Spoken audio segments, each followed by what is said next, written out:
পৃথিবীর সবচেয়ে বড় মসজিদটির নাম হচ্ছে শাহ ফাইজাল মসজিদ। পাকিস্তানের ইসলামাবাদে এটি অবস্থিত। শাহ ফাইজাল মসজিদটি প্রায় ৫৪,০০০ স্কয়ার ফিট জায়গা জুড়ে আছে। এটি শাহ ফাইজাল মসজিদটি প্রায় ৫৪,০০০ স্কয়ার ফিট জায়গা জুড়ে আছে। এটি তৈরিতে প্রায় ১২০ মিলিয়ন ডলার ব্যয় হয়।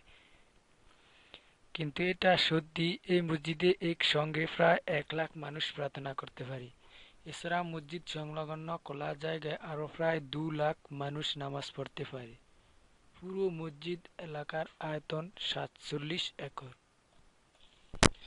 এর মধ্যে ভেতরের অংশের আয়তন ১.১৯ একর।